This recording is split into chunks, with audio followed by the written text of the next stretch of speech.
I had run a 100-mile race, and I think it was about 6 years. I had some heart surgeries. I had some, a little bit injuries, a little bit of this, a little bit of things that back in the day never slowed me down. So when I got my head out of my ass and realized that we have more left, we can still push harder, we're not there yet. I realized, talking to a guy named Cameron Haynes, who did this race, 240-mile race. So when I decided to do that race, it was in the back of my mind like, man, I've really become an expert at running 100-mile races. So for me, this was the new level. And what was so amazing about that, I had a hard time the first time doing it. I came back and did better, but what's amazing about the human mind is that it becomes your new norm. Like to think that I can run 200 miles, 240 miles, and that becomes like running 50. I never thought that was possible. This is why I'm always pushing that limit, because I know that within pushing these limits, there's always more. I do all this alone. Yeah. Alone. I ain't got nobody. That's where the shit comes from. I ain't got nobody to push to this level. That's my darkness. That's why I laugh at these motherfuckers. You think they fucking know me? You think you know me? Come into my dungeon. It's a lonely dungeon because you don't want to do this shit alone. Every day, train this hard by yourself. Now you know. I love bringing them in. Come on in. Let's see how much of a joke this is. Maybe you were a victim of being called fat growing up. Folks make fun of you and shit. Maybe you weren't the smartest motherfucker in school. And people came at you for that shit. I'm gonna tell you right now, there's great power in adversity. If you're a victim of any kind, make sure you use that shit to become successful. Don't look for revenge, look for the fucking reckoning. And I guarantee you, all those people who fucked with you growing up, you might just be their boss. They'll come looking for a fucking favor. And when they do, you got an option to say okay, or do what I do and say go fuck yourself. Beware of one thing, motherfuckers. Spitting in the wind. That shit comes back in your face. Stay hard. I found out so much about myself through going through that training 3 times, and I went through the hardest part of the training 3 times. After the first phase is the crucible, man. I spent most of my time in buds in first phase. In the hell week. In the hell weeks. And being in that grind. And in that grind, I got time to examine myself. I call it the live autopsy. And also examine other people. Because I was really good about putting people way above me. Because I wasn't shit. I was never nobody. So for me to be on the same stage as these great wannabe Navy SEALs and buzz trainers, like so many people die with untapped potential because they think that someone else is fucking better than them.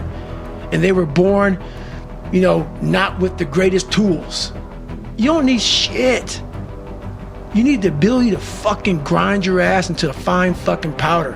And when you're in that fine powder, find a way to build that motherfucker back up repeatedly. And it's possible. As I was there for so long, I got a really good chance to sit back, because now the cold water is just water now. It's no longer cold anymore. Your mind starts to change. They say get in the water, most people think about it. For you, it became my life. So I started learning that if you start to change your mindset versus it being like, oh my God, this sucks, I became a professional bud student. So I wasn't gonna leave until I graduated. So I started realizing if this is my home, this is what I am, I had to always reset the bar. I had to reset my new norm. There always had to be a new norm. So I ended up doing almost like back-to-back 200-mile runs. When the 200-mile race, 240-mile race was hard at once, it became something that was very easy after I figured it out. So that's why that happened. So now I get to about 200 and some odd miles and I'm sick as hell. Can't breathe. High altitude pulmonary edema, totally jacked up. And now the doctor tells me, if you get off course now and you go to the doctor, you won't be able to come back and finish the race. So I had to make a call. Like, you know what, I'm pretty messed up, got off. So this is where you're talking about. I'm literally laying in bed and I thought, honestly, I swear to God, I thought that someone was speaking to me. It was like, you're not done yet, motherfucker. it was actually probably my subconscious saying, get your ass back out there. I know that I'm already, DNF'd. So no matter what happens here, I'm not going to be an official finisher of this race. This isn't for glory. No. This is now for the fact that you can.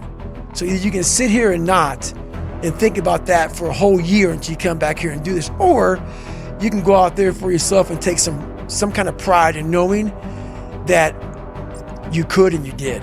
So one thing we don't do is we don't have a new norm. My new norm is you get up every fucking morning at 4 o'clock and you suffer. This is your new norm. That became my new fucking life. Most people want to get out of it. I said, no, motherfucker, this is your new life. This is who you are. Your new norm is you wake up and you suffer. And I started realizing if that's my mentality, this shit ain't hard anymore. Right. Your fucking new norm is you wake up, you get in the fucking cold water, you're gonna be here till the shit's fucking done. Whenever they say you're out, you get out. So my new norm, so I do that now today. My new norm now is if I'm doing a 200-mile run, your new norm now, man, is you fucking are doing 200 fucking miles. All the fucking times that I was like, I'm not going back. And I went back. I'm not going back, and I went back. I'm not going back, and I went back. It showed me even more of what we have as humans, if we're willing to go there and we're willing to push that extra step. And like I say, I always tell people, a lot of people, man, how do you do what you do? At the end of the day, I ask myself one question: can I take one more step? And usually the answer is yes. So if you can answer that question and not take another step, that is real failure. That is real quitting. So a lot of people can take one more step, but they choose not to. I don't know if you can take 2 steps. You got to answer that question after you take the first step. But I can always take one more step, so if I choose not to, that's on me. And I got to live with that. As you all know, it's a hot motherfucker. Nice heat wave. Mother Nature's a pissed off motherfucker, but guess what? So am I. So who gives a fuck? Today I was running, and this guy passes me in the car. It's about 100 degrees out here, 70% humidity. And the guy comes back around and looks at me. He pulls his car by me and says, "Why the fuck are you out here?" I said, "Because you're not." Sometimes your motivation needs to be because no one else wants to fucking do it. We need doctors. We need fucking lawyers. We need dentists. We need teachers. We also need fucking savages. This message I do is not for fucking everybody. So I don't want to see that soft bullshit about, do you have sunscreen on? This message is dangerous. It's too hot. I'm not asking you to fucking be like me. Do you. Stay hard. It's about finding energy and strength when you have none. Like a lot of times in life, like that situation right there, man, it's the worst time of your life. There's energy all around us, but we think that we have to have it. It has to come externally a lot of times. We gotta have like a TV in front of us, watch somebody, listen to a podcast, listen to a great music. A lot of times in life it's fucking quiet. And those are the times when you want to run and hide. You gotta be able to find energy. You gotta make up games, make up tricks, make up whatever you can to get to the next evolution of life. So taking souls is just another way. It's not about hurting the person you're against. It's about finding a tactical advantage in every situation you fucking physically can to get to the next. You're trying to inch further to the goal line. I don't know what the goal line is for everybody. My goal line has been very different for most people. But you're trying to find energy and strength to stay in the fight. But what happens is we get so stressed out that the end is so far away that we just can't find another foothold or another handhold, so we jump off the cliff and we just fall. There's another one, you gotta find it. So taking soul is the one way to do it. And that last 31 miles was something that I can't even describe to people. And she's like, we gotta get you to the hospital. So at the time, my mom was seeing this doctor, and he was like, so she's describing to my mom what I'm going through. He's like, you gotta get in the hospital now. And I just said, just shut up and let me enjoy this pain. I don't want anything to numb it. I don't want anything right now. Because what I had done was I just, in my mind, and people will take this wrong and take it as wrong as you want to, I don't really care.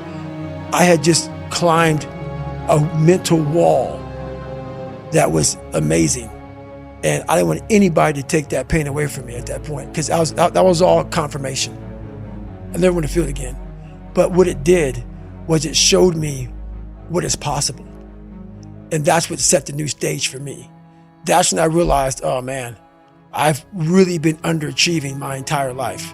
The most important conversation is the one you have with yourself. You wake up with it, you walk around with it, you go to bed with it. Eventually, you act on it. Sometimes you act on it good, sometimes bad. You got to change the internal dialogue.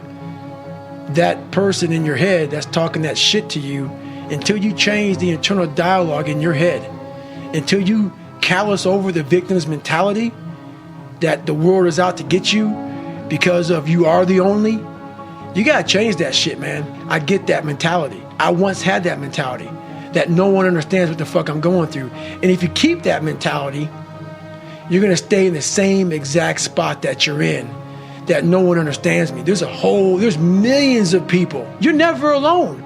Everybody's going through shit. So when people get this mentality of like, you don't understand me, you can throw a fucking rock to someone that can understand you if they're willing to break themselves down and stop hiding. A lot of people understand you, but you got to stop hiding. And that's why I tell people, a lot of people are going through shit. They just hide better than you did. That's all they did. The most powerful weapons I have, man, is a cookie jar. In times of need, even the hardest person forgets how badass they are. I've been through a lot of shit in my life. When you're going through a hard time right now, you forget all the hard shit you endured. So the cookie jar is a reminder that, oh, I can get through this hard time right now, but you gotta take a second or two to reach into the mental cookie jar. But in my mind, my mom used to buy these cookies, in the cookie jar, and it was an Oreo, Chips Ahoy, whatever. That's where I got the cookie jar from. But you gotta open up and say, okay, man, I was in 3 hell weeks, and I got through 2 of them.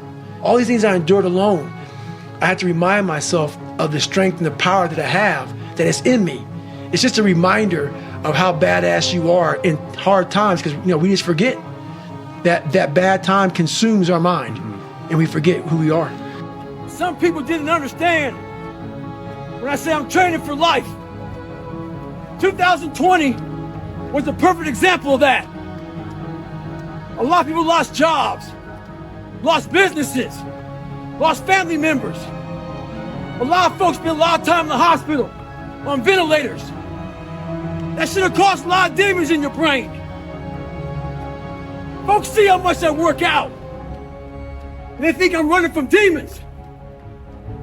It's not demons, it's discipline. And I'm a disciple of discipline. You can't outrun your demons. They'll always find you. Only way to beat them motherfuckers is look at them eye to eye and make them your bitch. Mindset's the only thing that gets you through hard times. Merry fucking Christmas.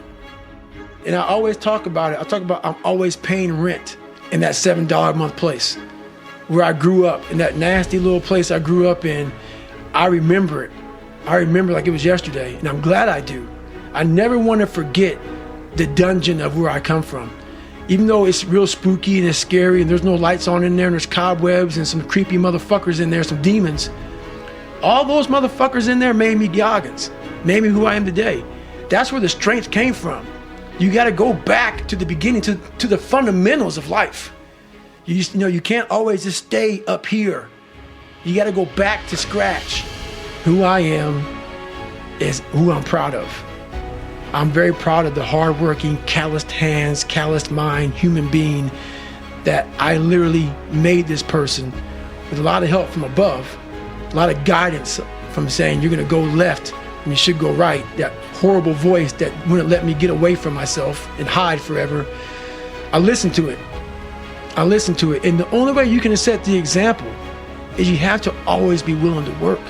I don't follow people who talk about what they used to do in life. I don't give a fuck what you used to do. I don't care that you used to be the best. I don't care. What are you doing today? You may not be that person now, but what are you still doing to try to excel in life? And a lot of people now are talking. I hear so much talk. I don't hear a lot of work. I hear a lot of people telling you what you should be doing, how you should be doing it, how you should be fucking living. It sucks to get up in the morning time. It was raining like cats and dogs. I want to get my shoes on and go run. But guess what? I got my shit on and ran.